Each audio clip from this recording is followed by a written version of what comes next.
Olá, alunos, tudo bem com vocês? Tudo ótimo, tudo tranquilo, tudo em paz? Eu espero que sim, espero que vocês estejam bem, estejam se cuidando dos seus familiares, cuidando das pessoas que fazem parte da vida de vocês. Eu sou o professor Denilson, é um prazer, uma honra, uma alegria, uma satisfação ter vocês nesse momento de aula, ok? E peço a vocês, faço o convite. Se você, meu querido, minha querida, já tem condições para vir para a aula presencial, certo? Venha porque você de fato será bem recebido e será uma alegria para toda a escola. Então, você sabe que na aula presencial é muito melhor, né? Mais, é mais motivador, é melhor em todos os sentidos, tá? Porque a gente tem contato com os professores, com a coordenação, com os colegas, a gente interage muito mais. Então, tá aí o convite, se você já está em condições de saúde, você, seus familiares, então venha que a gente está sentindo a sua falta na escola, certo, pessoal? E peço a vocês nessa videoaula, assista a videoaula até o final, certo? Acompanhe a explicação com atenção, leiam o material, leiam o conteúdo da aula e peço sobretudo de vocês, façam as atividades que eu estou pedindo e mandem fotos, tá, pessoal? Isso é uma forma de eu acompanhar os alunos que estão fazendo as atividades. Então, foco nos estudos, foco na aula. Você sabe que tem Enem, tem PSC, tem várias provas aí que você vai fazer e precisa estar preparado para fazer bem e ter sucesso nas provas, certo? E para ter sucesso na escola, nas provas, na sua vida educacional, precisa estudar. Você sabe que a gente adquire o conhecimento com empenho, com estudo, com leitura, com pesquisa, acompanhando as aulas, assistindo as aulas até o final, fazendo os seus apontamentos, suas anotações, interagindo com o professor. Dessa forma, eu tenho certeza que você vai aprender bastante e estar preparado para fazer as provas que virão, certo, alunos? Então, conta comigo, porque eu conto com você, com o seu empenho, com a sua coragem, com a sua dedicação. E Deus abençoe você, te cubra de bênçãos, de graças, você, seus familiares, as pessoas que fazem parte da sua vida. Que Deus derrame graças e bênçãos sobre você, que você possa crescer, estar bem, sempre com a graça de Deus, com as bênçãos de Deus. Não esqueça, eu sempre digo, né? Não esqueça da dimensão da espiritualidade, Deus na sua vida. Então, faça suas orações, tenha fé em Deus, tenha esperança. Dessa forma, você tem certeza que você vai caminhar e caminhar muito bem e ter sucesso na sua vida, sobretudo na sua vida profissional, na sua vida familiar. Então, confie em você mesmo, confie no seu potencial. Você é uma pessoa com muitas capacidades, mas confie também primeiramente em Deus, porque Ele é a nossa força maior, Ele está sempre presente na nossa vida. Então vamos à aula de hoje, acompanhe aí com atenção essa aula, tá bom? Assunto: transvaloração. Então, alunos, acompanhe esse conteúdo aí da página 10 a 13, tá? É um assunto que a gente vai falar um pouco da filosofia de Nietzsche, tá? Algo que vocês já ouviram falar sobre Nietzsche, e agora a gente vai falar sobre Nietzsche, mas numa outra perspectiva, tá? Nós falamos de Nietzsche lá na metafísica, quando nós estávamos estudando, certo, alunos?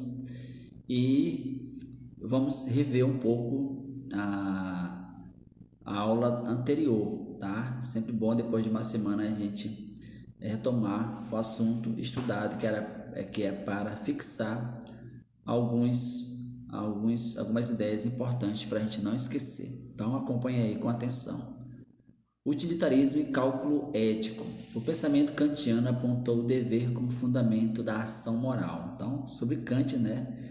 Kant tem uma uma filosofia muito boa, nos interessa muito. O Kant também é muito solicitado nas provas, nos vestibulares, então é muito importante nós compreendermos a filosofia de Kant, e é uma filosofia muito atual, fala da ética, fala da moral, fala do dever, tá? Então, algo que nos interessa muito. Outros pensadores, porém, voltaram as atenções para o conceito de valores morais. Então, vamos acompanhar aí. Entendendo o valor como aquilo que é digno de preferência, eles destacavam a importância de comparar possíveis ações a fim de optar por aquelas que se mostrassem mais adequada a cada circunstância. Então, alunos, a gente já viu em que consiste o pensamento de Kant, né? Kant vai dizer que devemos agir de forma que o resultado da nossa ação possa se tornar uma lei universal. Então, a nossa ação tem que ser uma ação exemplar, de forma que todos possam repetir, imitar a nossa ação, ao ponto de a nossa ação de fato se tornar uma lei universal, tá? E nisso está presente o imperativo categórico kantiano, certo? Em outras palavras, a gente tem que agir sempre para fazer o bem. E para fazer o bem é obedecer as regras, a lei, a moral estabelecida. Aqui nesse assunto sobre o utilitarismo vai na contramão da filosofia de Kant, é o que nós vamos rever agora. Olha o que diz aí: o valor como aquilo que é digno de preferência. Eles destacam a importância de comparar possíveis ações a fim de optar por aquela que se mostrasse mais adequada a cada situação. Então, diante de duas situações boas, na visão utilitarista, precisamos optar por aquela que vai fazer bem o maior número de pessoas. Então, é dessa forma que a gente precisa entender essa corrente de pensamento utilitarismo ou utilitarista, certo? Vamos prosseguir. Por exemplo, um jovem dividido em cuidar da família ou apresentar-se como voluntário em uma guerra. A solução desse dilema, gerado pelo confronto entre o amor filial e o patriotismo. Então veja aí como o utilitarismo vai nos colocar numa situação bem complicada de se decidir, certo? Acompanhe aí. Dependeria da decisão do que seria prioritário na escala de valores do jovem. Então nesse caso aí, ele vai optar por aquilo que ele considera o maior valor para si. Vamos continuar aí, vendo aí o texto.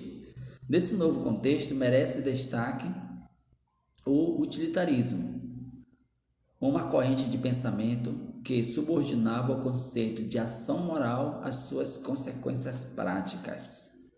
Vamos lá ver. O utilitarismo baseava-se no princípio da utilidade para avaliar o caráter moral de uma ação. Princípio da utilidade, olha o termo. Útil. Se é útil, dá para avaliar, tem como avaliar uma ação moral. Nesse princípio, destacava como valor máximo a felicidade geral, ou seja, o bem-estar de maior número de pessoas possíveis. O bem-estar de maior número possível de pessoa, tá? Então, é nesse sentido, optar por aquilo que vai, no caso, trazer benefícios a maior número de pessoas, certo? Segundo essa perspectiva utilitarista, a distinção entre o certo e o errado dependeria de calcular os benefícios resultantes de cada ação possível. Então veja aí que é totalmente diferente do pensamento kantiano, né?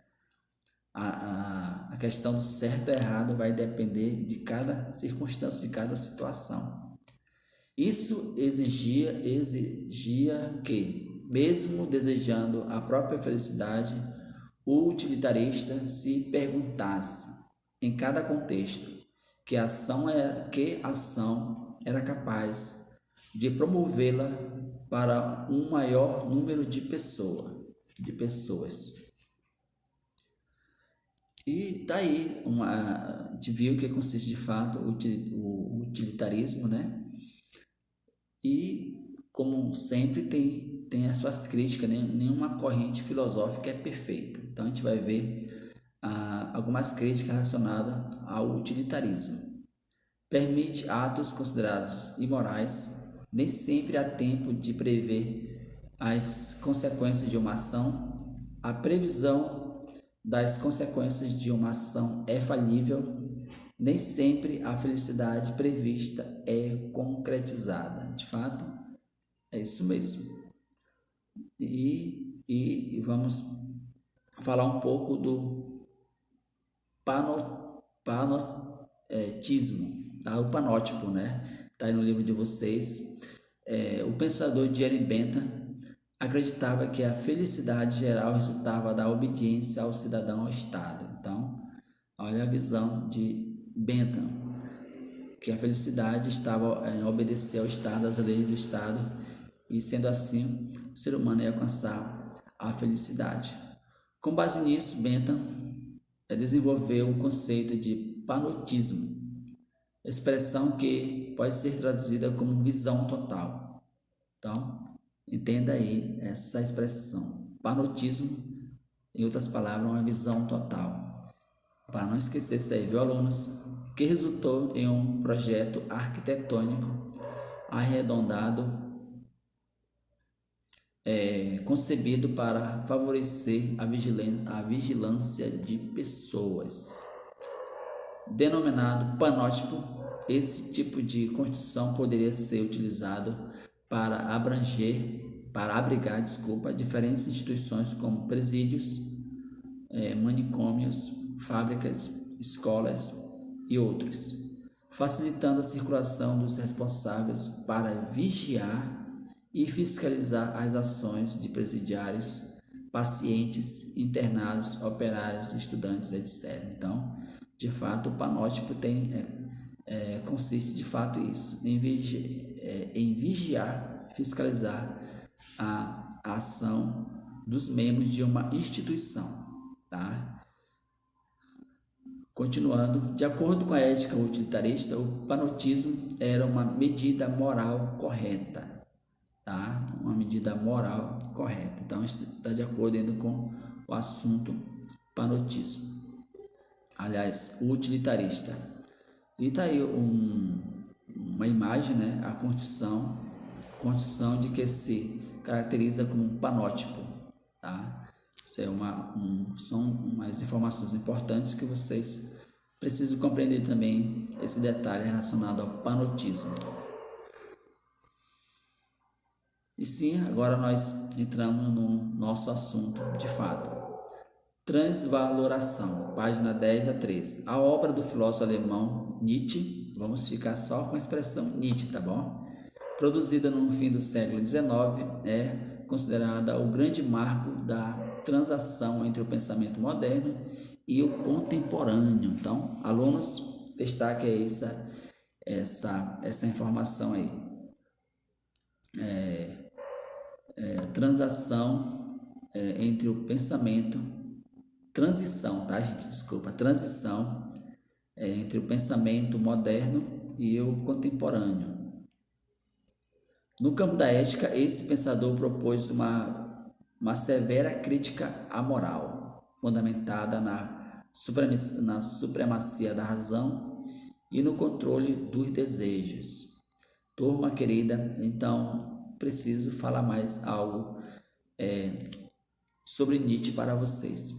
Nietzsche realmente é um grande crítico do pensamento moral, um grande crítico das crenças e um grande crítico de todo o sistema, de tudo que a sociedade conseguiu para viver, tudo aquilo que a sociedade conseguiu enquanto conhecimento, enquanto norma de conduta, enquanto relação social. Nietzsche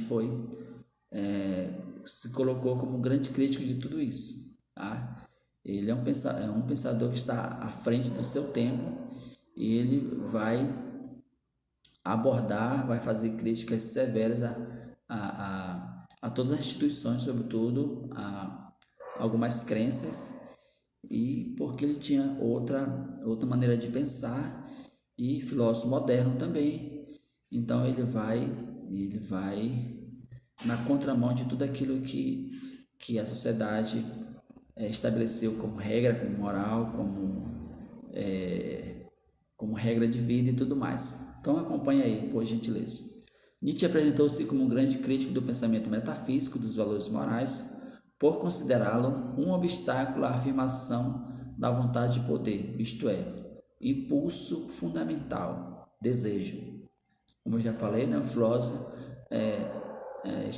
vai além do seu tempo.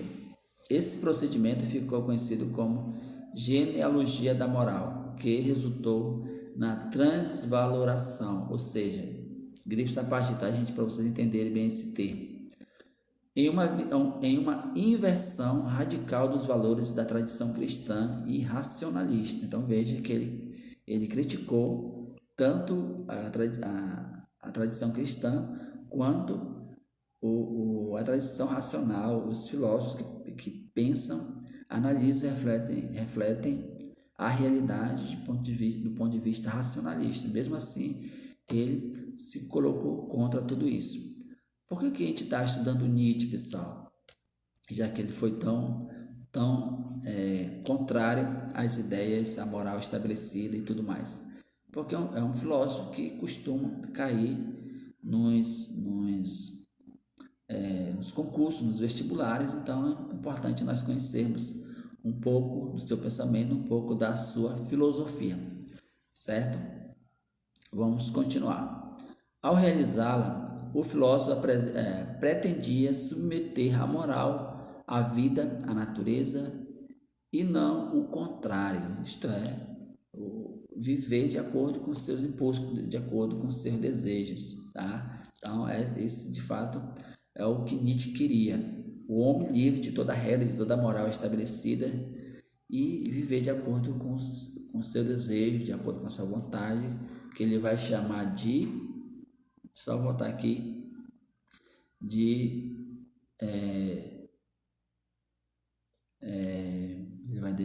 vai chamar de vontade e potência, tá? Vontade e potência.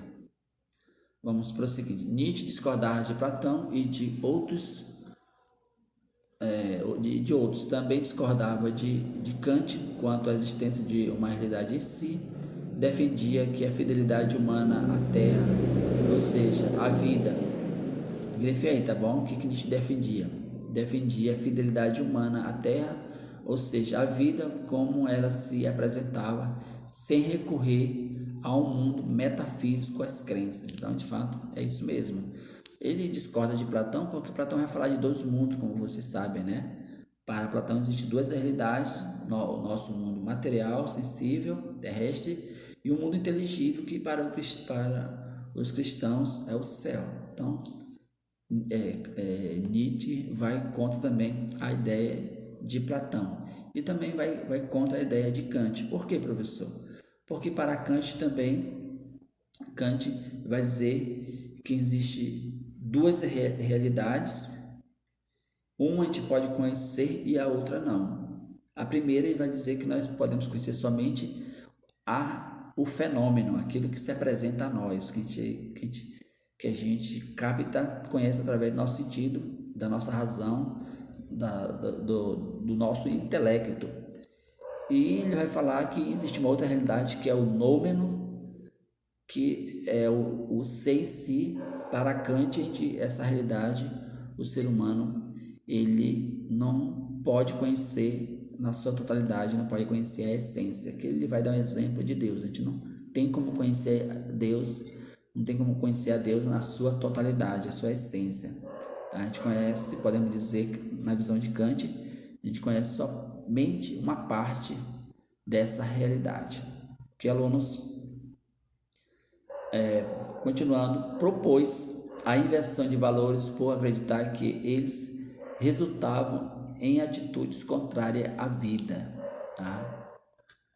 prosseguindo, um dos objetivos da crítica de Nietzsche era abrir caminho para uma nova moral, a do além do homem, um ser nobre capaz de dizer sim à vida, mesmo nos aspectos mais trágicos e dolorosos. Em outras palavras, o ser humano é só ele e não tema ele suas capacidades, o seu potencial, e não tem como contar mais com ninguém, né?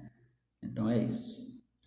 Vamos prosseguindo. Nietzsche defendia a liberdade como manifestação do aspecto dionísico da existência, marcado por elementos vitais como desejo e as paixões. Então Nietzsche ele dá muita ênfase à pessoa viver de acordo com seus desejos e suas paixões. Por isso que ele vai falar do aspecto dionísico, certo? Portanto, acreditava que condená-los ao domínio da razão seria o mesmo que negar a vida e a natureza. Então veja o que Nietzsche está dizendo: negar o potencial, tá?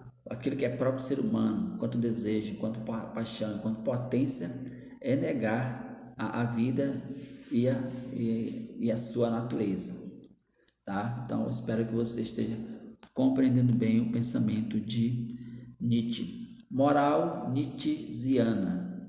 Ao refletir sobre a moral de Nietzsche, ao refletir sobre a moral, Nietzsche questionou a origem dos conceitos de bem e mal, e assim como os critérios utilizados para avaliar as atitudes humanas e até as próprias pessoas como boas ou más.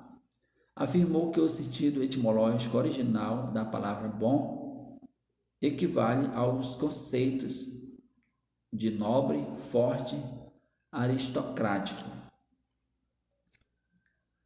Nietzsche também defendia como moral de rebanho ou de escravos, assim designando os que nele julgavam renunciarem à verdadeira liberdade ética, submetendo-se ao dever por temerem reconhecer as diferenças entre os homens.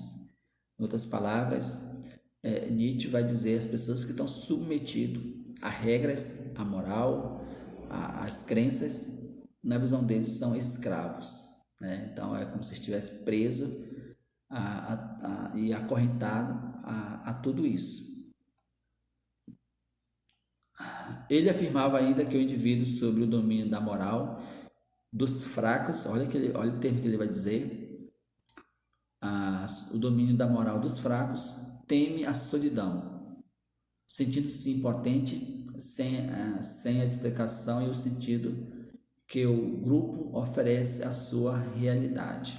Então, na visão de Nietzsche, as pessoas que estão vivendo de acordo com a moral, de acordo com a regra, de acordo com as condutas e tudo mais, na visão deles são pessoas fracas. Eles fazem isso porque querem fugir da solidão e de tudo do seu desejo, das suas paixões e tudo mais.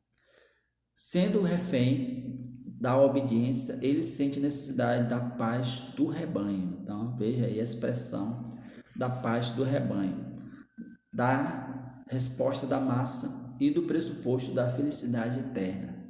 Longe de sua moral, o homem fraco não sabe quem é. Então, olha, são expressões bem fortes, né?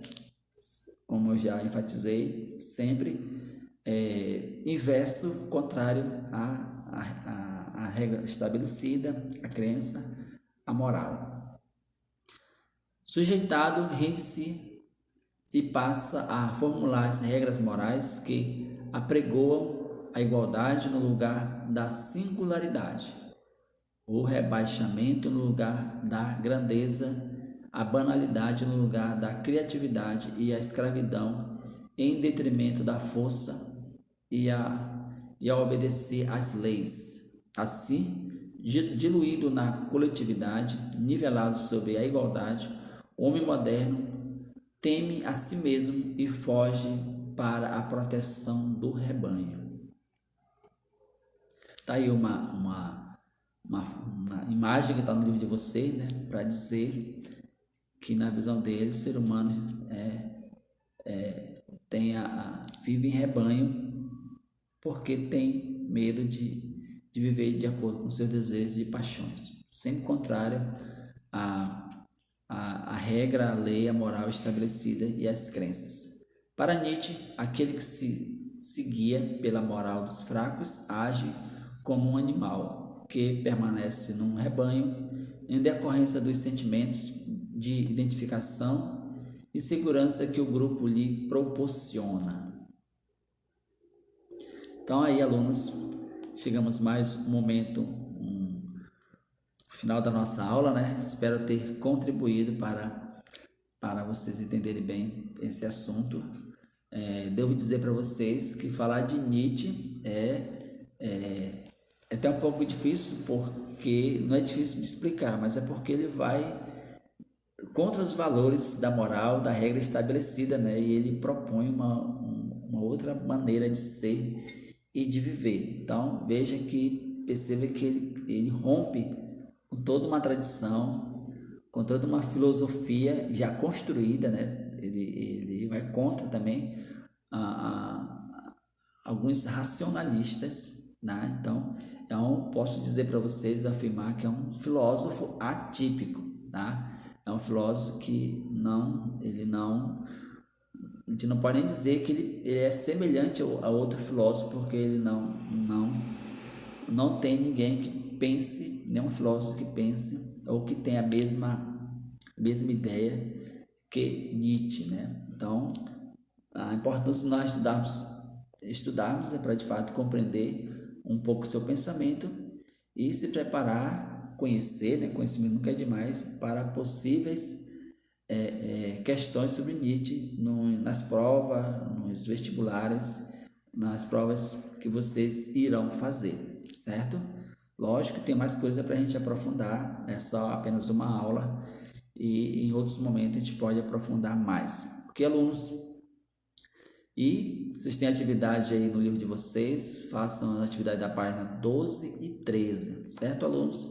Em seguida, vocês vão fazer exercícios em PDF que eu irei enviar para vocês. Alunos, vocês que estão ainda online, por favor, envie foto das atividades de vocês, que é para eu acompanhar tudo que vocês estão fazendo aí. Certo, alunos? Fico por aqui, terminou a nossa aula. Meu muito obrigado e até a próxima aula, se Deus quiser. Um grande abraço do professor Denilson.